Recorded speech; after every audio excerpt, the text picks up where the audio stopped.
पढ़ लिए थे। आज अपन को पढ़ना है प्रोनाउन का ही अगला रूल है, मतलब थर्ड पॉइंट। बाकी के पहले 2 पॉइंट अपन पिछली क्लासों में पढ़ चुके हैं। ठीक है, थर्ड पॉइंट क्या है अपना? Reflexive pronoun. इसमें क्या होता है, जब किसी के द्वारा किए गए कार्य का प्रभाव दोबारा से उसी पर पड़ता है, उसे रिफ्लेक्सिव प्रोनाउन बोलते हैं। पहले डेफिनेशन लिख लो, फिर मैं समझाता हूँ उसको। जब किसी के द्वारा, पूरी डेफिनेशन लिख लो, फिर मैं एग्जाम्पल सहित समझाऊंगा। ठीक है, केवल डेफिनेशन समझ में नहीं आएगा। और जिसने पहले के 2 नियम नहीं पढ़े, मतलब पहले की क्लास नहीं देखी है, पहले देख लेना उसको, तो अच्छे से समझ में आ जाएगा। द्वारा किए गए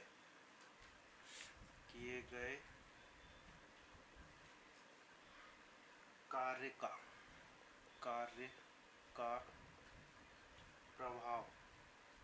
प्रभाव दोबारा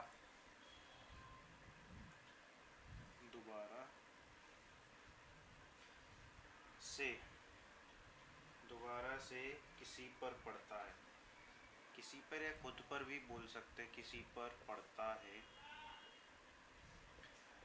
तो रिफ्लेक्सिव प्रोनाउन होता है। रिफ्लेक्सिव से ही समझ में आ रहा होगा, रिफ्लेक्ट होना, है ना? समझ में आ रहा है रिफ्लेक्सिव का ही मतलब? जैसे अपन रोशनी भी मारते हैं मिरर के ऊपर, तो रिफ्लेक्ट ऊपर वापस आती है। रिफ्लेक्सिव मतलब समझा रहा हूँ ना, वो उसकी स्पेलिंग में, मतलब रिफ्लेक्स का मतलब समझा है, समझ में आ रहा है? रिफ्लेक्सिव, अगर टॉर्च भी अपन ने मारी तो उसका वापस प्रभाव पड़ रहा है अपन के ऊपर, ये रिफ्लेक्स का मतलब ये है, दोबारा से वापस रिफ्लेक्ट होना, ये कंडीशन है रिफ्लेक्सिव प्रोनाउन। तो देखो, जब किसी के द्वारा किए गए कार्य का मतलब, जैसे ये लाइन लिखी है, ये किसने लिखी? मैंने लिखी। तो ये मैंने लिखी, तो खुद से किया काम है ना, ये खुद से किया हुआ काम है। ठीक है, तो ये मेरे ऊपर ही प्रभाव पड़ रहा है इसका, मैंने ही किया है, तो मैं क्या बोलूँगा इसको, ये मेरे द्वारा ही लिखी गई है, माई सेल्फ लिखी है ना? तो इस केस में 2 वर्ड का प्रयोग होगा। इस केस में 2 वर्ड प्रयोग होंगे, जिसको हम बोलेंगे सेल्फ। अगर सिंगुलर है तो सेल्फ आएगा, और अगर प्लूरल होगा तो सेल्फ्स आएगा, VES लग जाएगा, F नहीं आएगा। क्या आएगा?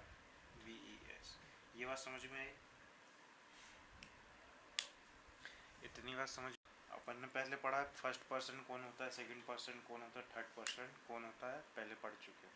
तो देखो इसमें क्या बोला है, जब फर्स्ट पर्सन एवं सेकंड पर्सन के पॉसेसिव एग्जेक्टिव भी पहले पढ़ चुके हैं, ना, एग्जेक्टिव में पढ़ चुके हैं। एवं थर्ड पर्सन के ऑब्जेक्टिव प्रोनाउन, एक सेंटेंस में क्या होता है, सब्जेक्ट होता है, वर्ब होती है, और ऑब्जेक्ट होता है। ये होता है जब वो पूरा कंप्लीट सेंटेंस बनता है। ठीक है? अरे हाँ या ना? पता है ना? सब्जेक्ट क्या होता है, पहले सब्जेक्ट होता है, फिर वर्ब आती है, फिर ऑब्जेक्ट आता है। ठीक है, तो थर्ड पर्सन ऑब्जेक्टिव प्रोनाउन की सेल्फ आए तो वहाँ पे सेल्फ या सेल्फ्स होना चाहिए। ठीक है, लगाकर रिफ्लेक्सिव प्रोनाउन बनाते हैं। ये बात समझ में आई? अभी देखो इसमें आगे बढ़ते हैं, तुम्हें समझ आएगा। देखो अभी नोट लिखवा के मैंने बताया, नोट जो लिखा है उसमें बताया अभी हमने। ठीक है,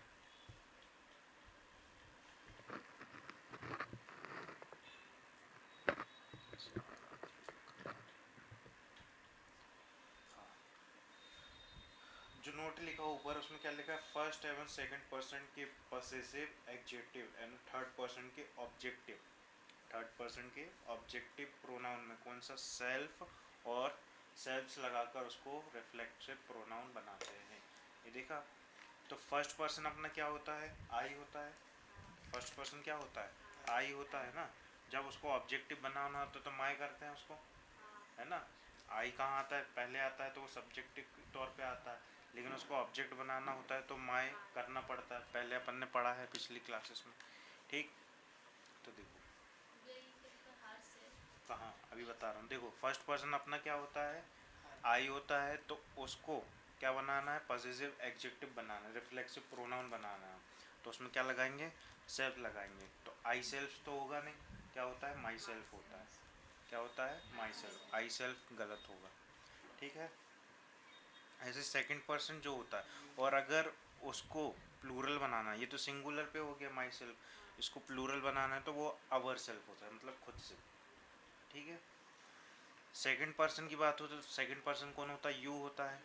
सिंगुलर में भी यू होता है, प्लूरल में भी यू होता है। तो सिंगुलर में सेल्फ लगाना है और प्लूरल में सेल्फ्स लगाना है, ठीक है। तो ये रिफ्लेक्सिव प्रोनाउन हो जाएगा। अब थर्ड पर्सन कौन आता है, कोई तीसरा बंदा जिसके बारे में तीसरे बंदे के बारे में बात करते हैं, वही होता है ना। तो देखो ही होता है, पर कौन सा होता है, ही होता है ना, जिसके ही शी इट और दे, ये होता है ना ये। तो उन सब के लिए सिंगुलर में हिमसेल्फ हो गया, हर सेल्फ हो गया। अगर लड़का है तो हिमसेल्फ होगा, लड़की है तो हर सेल्फ होगा, और नॉन लिविंग है, नॉन ह्यूमन बीइंग है, इट सेल्फ होगा, ठीक है। और इन सब के लिए प्लूरल बनाना है तो क्या होगा, देम सेल्फ होगा। बात समझ में आ गई थी नहीं। देखो अब इसमें आते हैं रूल वन में अपन। रूल वन क्या बोलता है, रिफ्लेक्सिव प्रोनाउन का प्रयोग हमेशा कैसा, रिफ्लेक्सिव प्रोनाउन का प्रयोग हमेशा ऑब्जेक्टिव प्रोनाउन की तरह होता है, ठीक है। जो रिफ्लेक्सिव प्रोनाउन होता है ना, उसका प्रयोग हमेशा ऑब्जेक्टिव प्रोनाउन की तरह प्रयोग होता है, चाहे सेल्फ लगा के करें या फिर सेल्फ्स लगा के करें, ठीक है। हमेशा कहाँ आएगा वो, सेंटेंस के आखिरी में आएगा। ऑब्जेक्ट कहाँ आता है, सेंटेंस के बाद में ही आता है ना। पहले आता है सेंटेंस, क्या होता है, सब्जेक्ट वर्ब, फिर जो भी होता है, फिर ऑब्जेक्ट आता है। तो वही यहाँ पे बोला है, रिफ्लेक्सिव प्रोनाउन जब भी लगेगा, मतलब self, my self, it self, her self, them self, ये सब कहाँ इस्तेमाल होंगे, ऑब्जेक्टिव के तौर पे इस्तेमाल होंगे, तब वहाँ पे रिफ्लेक्सिव प्रोनाउन होगा, ठीक है। जैसे एग्जांपल, अब जैसे बोलते हैं इंट्रोडक्शन देते हैं, माई सेल्फ इज़, जो भी रोहित शर्मा ऐसा बोला, लेकिन वो सेंटेंस गलत है। जैसे बोला माई सेल्फ, यही बोलोगे ना, माई सेल्फ इज़ रोहित, जो कि गलत है। ये पहले नहीं आता, ये तो सब्जेक्ट के तौर पे हो गया, है ना। तो ये सेंटेंस क्या होगा, गलत होगा। यहाँ पे क्या होगा, आई एम होगा, आई के साथ हमें से क्या लगता है, एम लगता है, तो आई एम रोहित, ये सेंटेंस सही होगा, ठीक है। ये गलत होगा, क्यों, देखो यहाँ रूल क्या बोल रहा है, रिफ्लेक्सिव प्रोनाउन कहाँ इस्तेमाल होता है, ऑब्जेक्टिव प्रोनाउन के तौर पे होगा। तो ये तो पहले सब्जेक्टिव के तौर पे इस्तेमाल हो रहा है ना, तो ये सेंटेंस गलत है। यहाँ पे क्या करेक्शन होगा, आई एम रोहित, ठीक है, ये होगा। बहुत से बोलते हैं ना, इंटरव्यू भी देने जाते हैं, बोलते हैं माई सेल्फ, ये वो सेंटेंस पूरा गलत है, पूरा पूरा वो सेंटेंस गलत है। ये बात समझ में आई। अब मैं एग्जांपल दे रहा हूँ, उसको करके बताओगे तुम। देखो इधर सेंटेंस का हमारा फॉर्मेट क्या होता है, सब्जेक्ट, वर्ब प्लस ऑब्जेक्ट होता है ना, है। अब तुम बोलोगे यहाँ पे ये सब्जेक्ट हो गया, क्या यहाँ वर्ब दिख रही है कहीं, दिख रही है, दिख रहा है यहाँ पे कहीं वर्ब। तो यहाँ पे एंड को सब्जेक्ट के साथ, एंड के साथ फिर से सब्जेक्ट को जोड़ सकते हैं ना, सब्जेक्ट फिर वर्ब आएगी, तो वर्ब यहाँ पे कहाँ है, विल एंजॉय, एंजॉय मतलब ये वर्ब आ गई, और ऑब्जेक्ट तो यहाँ पे ये रहा, तो ये तो सब्जेक्ट के तौर पे हो रहा है ना। तो सब्जेक्ट के तौर पे क्या सेल्फ का इस्तेमाल कर सकते हैं क्या, नहीं। अभी पहले बताया सेल्फ का इस्तेमाल ऑब्जेक्ट के तौर पे होता है, तो यहाँ पे सेल्फ नहीं आएगा, यहाँ पे आई आएगा। अभी मैंने पहले बताया इसमें सेंटेंस का फॉर्मेट में बोल भी रहा हूँ कि भाई सेंटेंस का फॉर्मेट अप्लाई करो, आंसर आएगा। दूसरा में देखो, दूसरे में कहीं वर्ब दिख रहा है यहाँ पे बीच में, नहीं दिख रहा ना, सिर्फ कंजक्शन दिख रहा है एंड। तो सब्जेक्ट ये है, तो एंड से सब्जेक्ट को जोड़ सकते हैं, ठीक है। तो वर्ब यहाँ पे कहाँ है, परफॉर्म, ये रही वर्ब, है ना, परफॉर्म करना जो भी है, ये हो गया। तो यहाँ पे भी क्या आएगा, आई आएगा, माई सेल्फ नहीं आएगा, क्योंकि ये ऑब्जेक्ट के तौर पे होता है सेल्फ वाला। आया समझ में, मैंने पहले हिंट भी दी, भाई सेंटेंस का फॉर्मेट अप्लाई करो, आंसर तुम बता पाओगे। देखो रूल टू क्या बोल रहा है, निम्न वर्ब, ये जो वर्ब दी हैं इतनी सारी सारी वर्ब दी हैं, निम्न वर्ब के बाद ऑब्जेक्ट का प्रयोग होता है। कोई भी सेंटेंस हो, अगर ये वर्ब आ रही है तो उसके बाद क्या आना चाहिए, ऑब्जेक्ट आना चाहिए। अगर ऑब्जेक्ट ऑब्जेक्ट नहीं है वहाँ पर, तो वहाँ पे क्या आएगा, रिफ्लेक्सिव प्रोनाउन का इस्तेमाल होगा। ठीक है, अगर ये वाले वर्ब दिए हैं और उसके बाद अगर ऑब्जेक्ट ना हो तो उसकी उसकी प्लेस पे क्या इस्तेमाल होगा, रिफ्लेक्सिव प्रोनाउन होगा। जैसे माई सेल्फ, योर सेल्फ, ये वाला चीज़। देखो एन्जॉय का मतलब सबको पता है, एन्जॉय का मतलब क्या होता है, एब्सेंट का मतलब पता है, प्रेजेंट का मतलब पता है, एम्यूज़ का मतलब पता है, नहीं पता है, तो इसका मतलब होता है मनोरंजन करना, मनोरंजन करना। ठीक है, क्या होता है इसका मतलब, मनोरंजन करना। एक्विट का मतलब पता है, एक्विट का मतलब नहीं पता, दोष मुक्त होना, मतलब कोई गलती नहीं होना उसकी, दोष मुक्त होना, दोष मुक्त होना। बाकी इंट्रोड्यूस का मतलब पता है, अवेल का मतलब नहीं पता, तो फ़ायदा उठाना, अवेल का मतलब क्या होता है, फ़ायदा उठाना। ठीक है, एडॉप्ट का मतलब क्या होता है, एडॉप्ट का मतलब क्या होता है, अनुकूल, एडेप्ट का मतलब क्या होता है, अनुकूल होना, एडेप्ट का मतलब क्या होता है, ADAP लिखा है वो, ADAPT, अडेप्ट का मतलब होता है अनुकूल होना, अनुकूल होना। और प्राइड का मतलब पता है, नहीं पता, तो इसका मतलब होता है गर्व होना, घमंड होता है ना, I am pride of you, हमें तुम पे गर्व है, वो है। ठीक है, अगर ये शब्द आ रहे हैं सेंटेंस में, ऑब्जेक्ट के तौर पे इनका प्रयोग होता है ना, इन वर्ब के बाद ऑब्जेक्ट का प्रयोग होता है। लेकिन अगर ऑब्जेक्ट ना हो, ऑब्जेक्ट वहाँ पे ना हो, तो वाक्य के सब्जेक्ट के अनुसार, जो वाक्य में सब्जेक्ट दिया रहेगा उसके अनुसार रिफ्लेक्सिव प्रोनाउन का प्रयोग होगा। ये बात समझ में आई।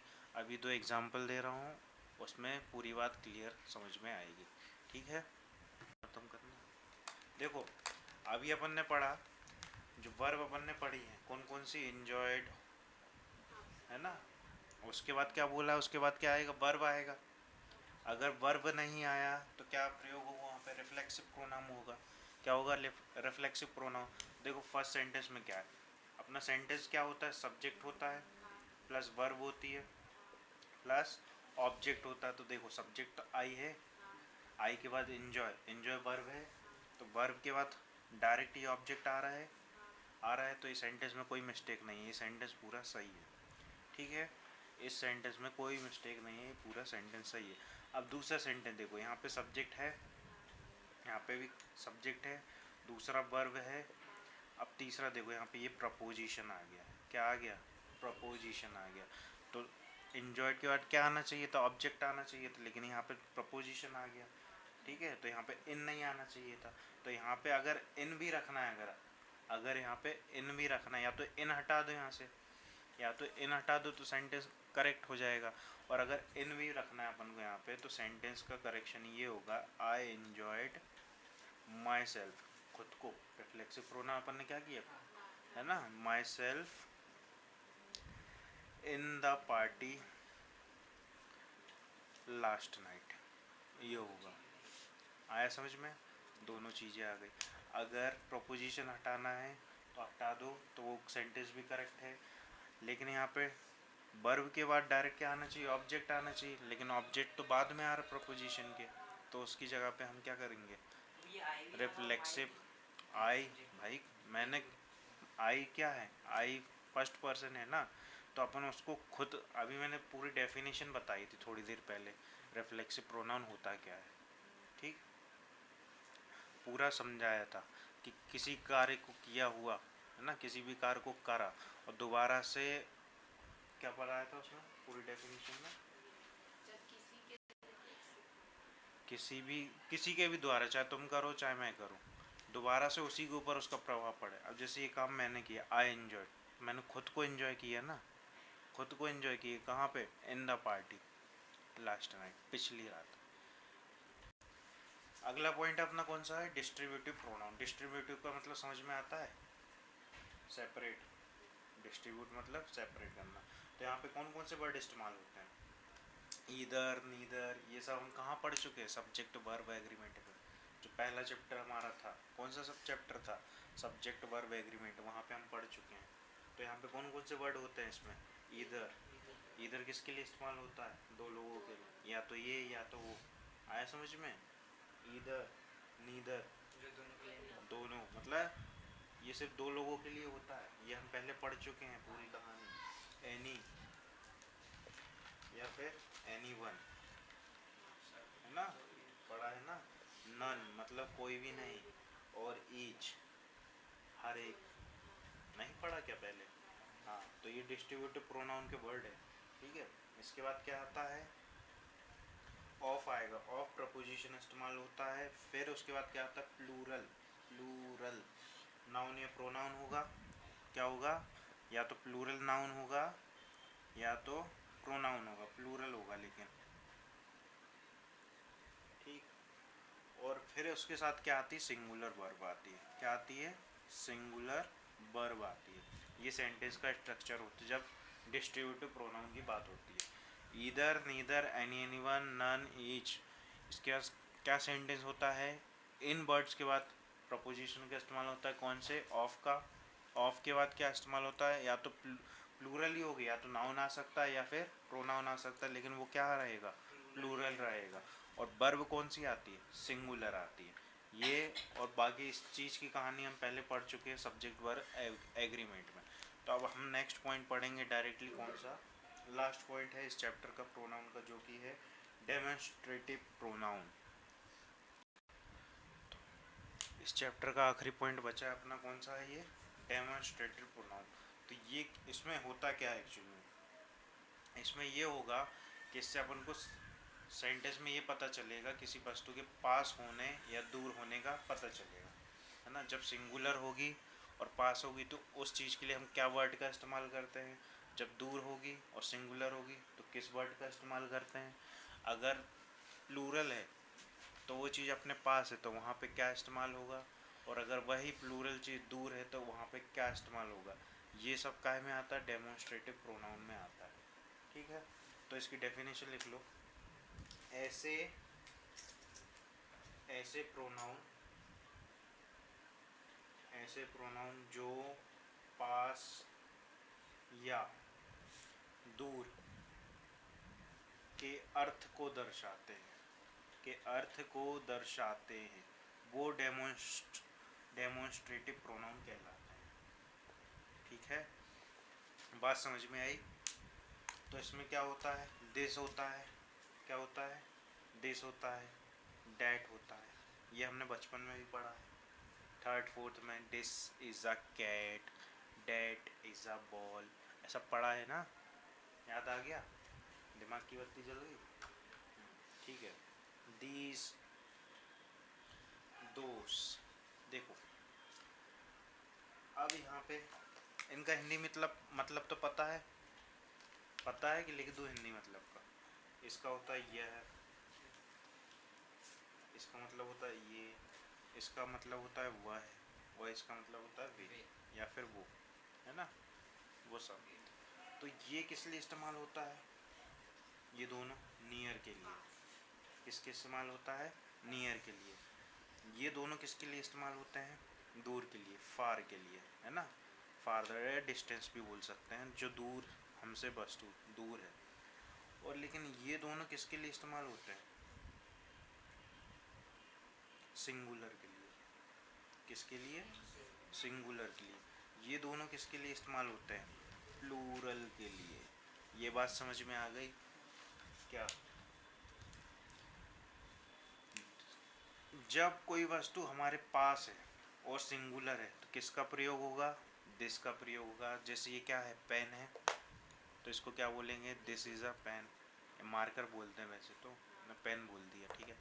दिस इज़ अ मार्कर या pen.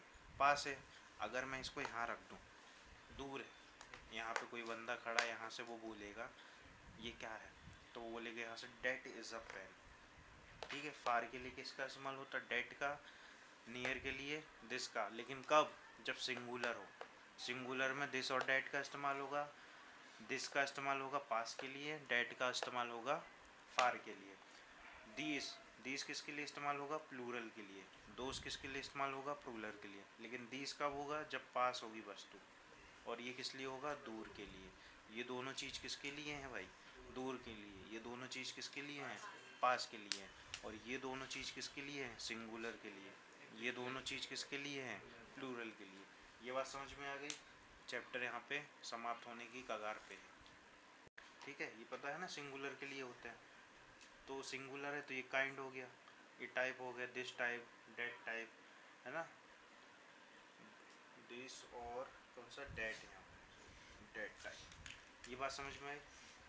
This type, that type, this kind, that kind. और अगर इसका प्लूरल, प्लूरल में ये इस्तेमाल होते हैं तो इसी का क्या हो जाएगा भाई? काइंड है तो काइंड्स हो जाएगा। इतनी सी बात है, यहाँ तक बताने की ज़रूरत नहीं थी, फिर भी बता दी। शॉर्ट्स हो जाएगा, है ना, वैराइटीज़ हो जाएगा। ये बात समझ में आ गई? ठीक है, ये चैप्टर यहाँ पे ख़त्म हो गया। तो इसका फॉर्मेट क्या होता है? फॉर्मेट सेंटेंस जो बनता है, सेंटेंस का स्ट्रक्चर भी देख लो। अब यहाँ तक आए हो तो देखो, दिस या फिर डैट होगा। क्या होगा? दिस या डैट होगा। फिर क्या आएगा? सिंगुलर। क्यों? दिस और डैट किसके लिए इस्तेमाल होते हैं? सिंगुलर के लिए। अभी बताया, ये बताया। Singular noun, noun plus verb. ठीक है, सिंगुलर नाउन वर्ब हो गया। और ये कौन से हैं? दीस और दोस, ये प्लूरल के इस्तेमाल होते हैं। तो यहाँ पे क्या होगा? प्लूरल होगा। ठीक, नाउन प्लस वर्ब, ये सेंटेंस का स्ट्रक्चर होगा जब ये वर्ड इस्तेमाल होंगे। ये बात समझ में आ गई? ये चैप्टर यहाँ पे हुआ समाप्त। रहेगा एग्जाम्पल, वो अपन करेंगे। देखो यहाँ पे क्या बोला है? अब एक यहाँ पे सिंगुलर की बात हो रही है ना, सिंगुलर पेंडुलम। ठीक है, सिंगुलर की बात हो रही। भाई दोस्त जो होता है वो किसके लिए होता है? प्लूरल के लिए होता है। तो ये तो आएगा नहीं। दिस अभी छोड़ो। देयर, देयर भी क्या हो गया? ये तो उनका हो गया, पॉजेसिव वो हो गया। ये तो उसमें दिस और डैट की बात ही नहीं हो रही, ये भी गलत हो गया। दिस, ये फिर से ये दोस्त था, ये दिस था, ये प्लूरल के लिए बचा क्या ऑप्शन? दिस।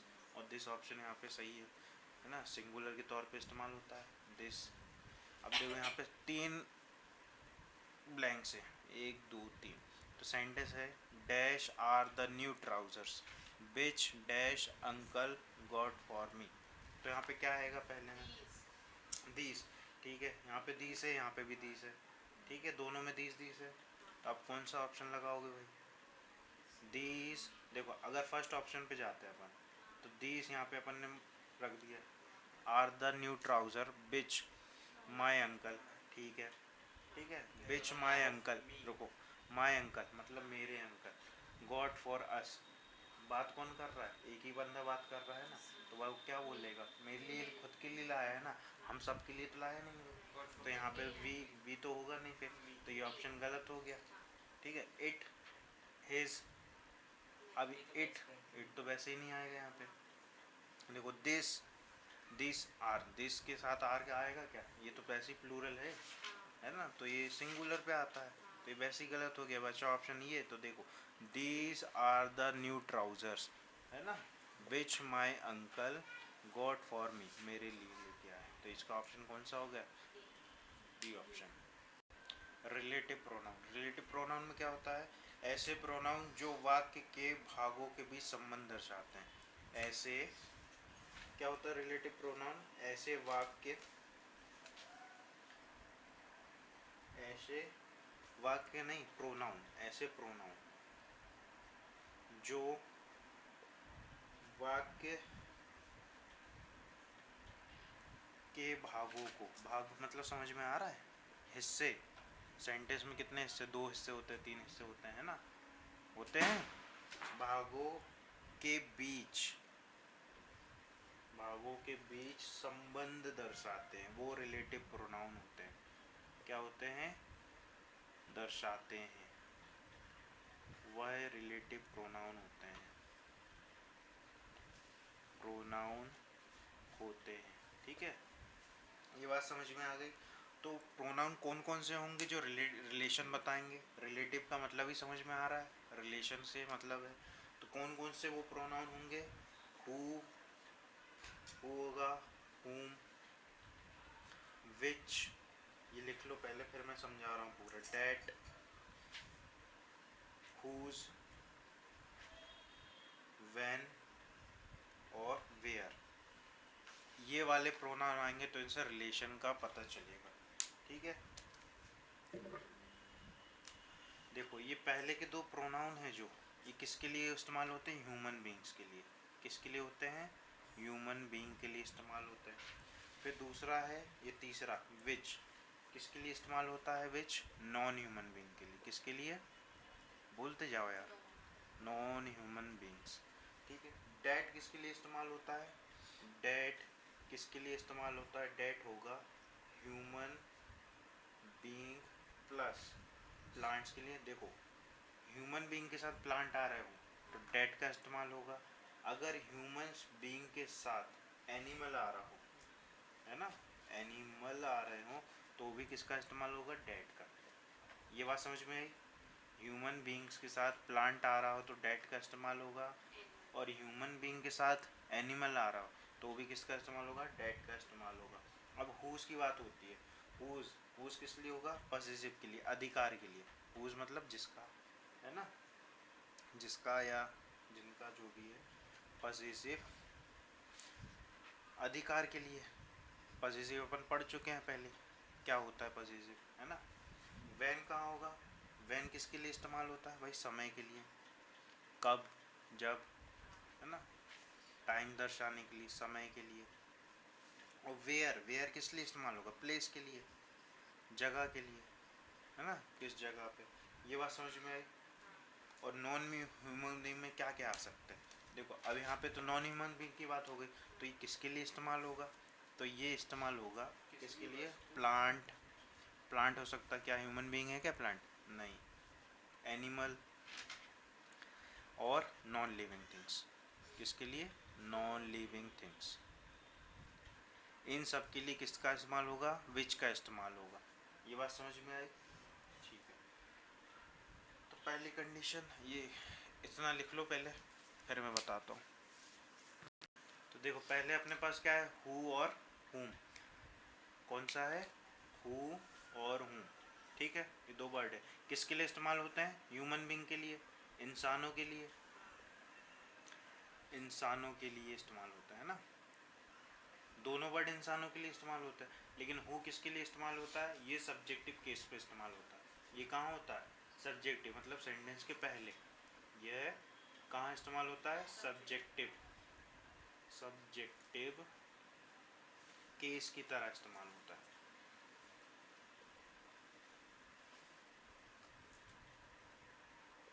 होता है। और ये किसकी तरह इस्तेमाल होता है? ऑब्जेक्टिव की तरह। ये किसकी तरह इस्तेमाल होता है? ऑब्जेक्टिव केस की तरह इस्तेमाल होता है,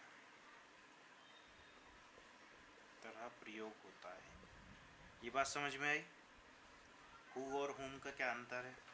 दोनों ह्यूमन बींग के लिए इस्तेमाल होता है, लेकिन हु किसके लिए इस्तेमाल होगा? सब्जेक्टिव के लिए। हुम किसके लिए होगा? ऑब्जेक्टिव के लिए। कोई भी सेंटेंस होगा, जैसे एक सेंटेंस है, क्या है? आई मेट गर्व, आई मेट गर्व हु हैज़ जस्ट कम। ठीक, आई मेट गर्व, तो देखो मैं किससे मिला? गर्व से मिला। ठीक है, हु हैज़, जो, हु मतलब जो, किसके तौर पे इस्तेमाल हुआ? सब्जेक्ट पे।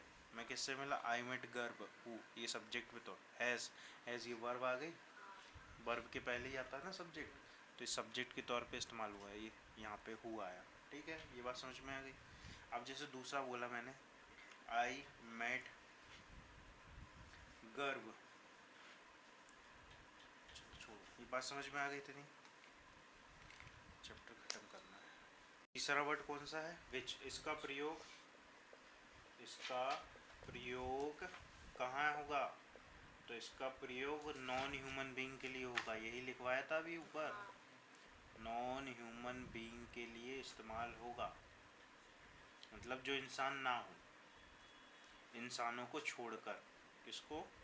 इंसानों को छोड़कर जितनी भी वस्तु आएंगी, इंसानों को छोड़कर जितनी भी वस्तु आएंगी, जैसे प्लांट हो सकता है, एनिमल हो सकते हैं, नॉन लिविंग थिंग्स हो सकती हैं। कौन सी? Non living. नॉन लिविंग का मतलब समझ में आता है? थिंग्स के लिए प्रयोग होता है। विच किसके लिए प्रयोग होता है? इंसानों को छोड़कर। इंसान नहीं आएंगे, बाकी सब आ सकता है उसमें। वहाँ पे क्या प्रयोग होता है? विच का इस्तेमाल होता है ना। जैसे आई नहीं, the book dash you bought, BOUGHT bought, is helpful. Helpful, तो भाई बुक यहाँ पे क्या है? नॉन लिविंग थिंग है ना, तो यहाँ पे क्या आएगा? विच आएगा। क्या आएगा? विच आएगा। The book which you bought, जो तुम लेके आओ। विच का मतलब क्या होता है? जो, मतलब अगर सेंटेंस के पहले आ रहा है तो क्वेश्चन के तौर पे इस्तेमाल होता है ना, कौन सी। लेकिन ये सेंटेंस बीच में आएगा, सेंटेंस के बीच में आएगा, तब ये क्वेश्चन मार्क नहीं लगेगा वहाँ पे। यह है, ये रिलेटिव प्रोनाउन हो गया। ठीक, विच ये हो गया सेंटेंस में। ये बात समझ में आ गई? विच की कहानी भी ख़त्म हो गई। विच का इस्तेमाल ह्यूमन बींग के लिए इस्तेमाल नहीं होता है, यह भी अपन ने पढ़ा। लेकिन अगर ह्यूमन बींग के लिए इस्तेमाल हुआ तो किस लिए इस्तेमाल होगा वो भी देख लो फिर। अगर ह्यूमन बींग के लिए इस्तेमाल हुआ तो किसके लिए होगा? विच का प्रयोग चुनाव के अर्थ में होगा।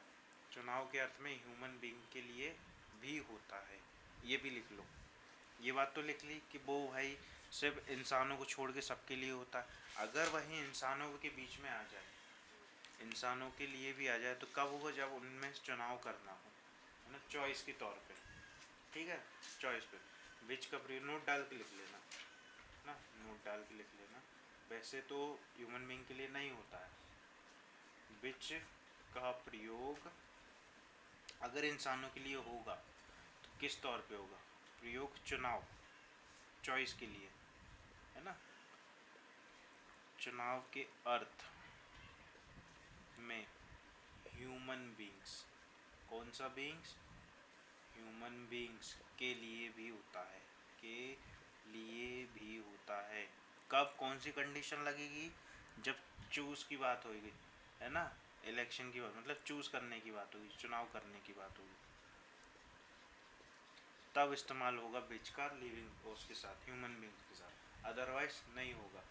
ठीक, जैसे एग्जांपल मैं बता दूं, dash of the scientist got Nobel prize. Dash मतलब विच, मैंने लिखा, क्वेश्चन पहले आ गया, क्वेश्चन मार्क ये लगेगा यहाँ पे, विच पहले आया ना यहाँ पे। अगर शुरू में आ रहा है तो वो सेंटेंस क्या होता है? क्वेश्चन बन जाता है ना, इंट्रोगेटिव सेंटेंस हो जाता है। तो which of the scientist, scientist कौन होता है भाई? एनिमल्स तो होते नहीं है, कौन होते हैं? ह्यूमन बींग्स होती है ना। Got Nobel prize, Nobel prize, तो इसमें सेंटेंस का मतलब समझ में आ रहा है? विच ऑफ द साइंटिस्ट मतलब इनमें से कौन सा साइंटिस्ट है जिसको नोबेल प्राइज मिला है। ये बात समझ में आ गई? तो ये देखो, पहले भी इस्तेमाल हो गया, पहले इस्तेमाल होगा तो क्वेश्चन मार्क पे इस्तेमाल होगा। ठीक है, ये बात समझ में आ गई? तो यहाँ पे सिलेक्शन की बात हो रही है, किसी एक को मिलेगा। चुनाव हो रहा है ना साइंटिस्ट, और इतने सारे वैज्ञानिक बैठे हैं मेरे सामने, 1 2 3 4 5, पाँच पाँच वैज्ञानिक बैठे हैं, तो उनमें से किसको मिला नोबेल प्राइज? तो यहाँ पे विच का इस्तेमाल होगा, किस तौर पे? चुनाव करेंगे तब, अदरवाइज नहीं होगा। डेट कहाँ होगा? ह्यूमन बींग के साथ। किसके साथ? ह्यूमन बींग के साथ, या तो प्लांट आते हो, या फिर एनिमल आते हो, या फिर नॉन लिविंग थिंग्स हो। ठीक है, साथ में होना चाहिए ह्यूमन बींग के साथ, अदरवाइज नहीं होगा डेट का इस्तेमाल। अगर सिंगल ह्यूमन बींग है, केवल ओनली ह्यूमन बींग है, तो वहाँ पे हु होगा या फिर हुम होगा। अपन ने अभी दो पहले चीज़ पढ़ी, दो वर्ड कौन से, दो प्रोनाउन कौन से पढ़े? हु या हुम। केवल ह्यूमन बींग, अगर उनके साथ ह्यूमन बींग के साथ प्लांट आ रहा हो, या फिर एनिमल आ रहा हो, या फिर नॉन लिविंग थिंग्स हो, ठीक है, तो डेट का प्रयोग होगा। नॉन लिविंग थिंग्स, किसका प्रयोग होगा? डेट का प्रयोग होगा। फॉर एग्जाम्पल, एग्जाम्पल ये है, द मैन, मैन कौन होता है? ह्यूमन बींग होता है। And his book dash were seen yesterday. Dash के स्थान पे क्या आएगा? डेट आएगा। क्यों आएगा डेट? मैन और बुक। हाँ, डेट आएगा।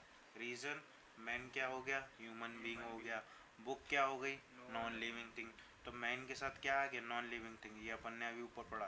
तो क्या आएगा वहाँ पर? डेट आएगा। ये बात समझ में आ गई? अभी डेट की कहानी हो गई। अब अगला सेंटेंस, अब अगला प्रोनाउन कौन सा अपना? हुज। हुज किसके लिए प्रयोग होता है? हुज, इसका प्रयोग अधिकार दर्शाने के लिए होता है। किसके लिए होता है? इसका प्रयोग अधिकार दर्शाने के लिए होता है। किसके लिए होता है? अधिकार दर्शाने के लिए होता है। ठीक है। जैसे एग्जाम्पल मैंने बोला, दिस इज द बॉय, यह वह लड़का है। हुज फादर, हुज फादर मतलब जिसके पिता,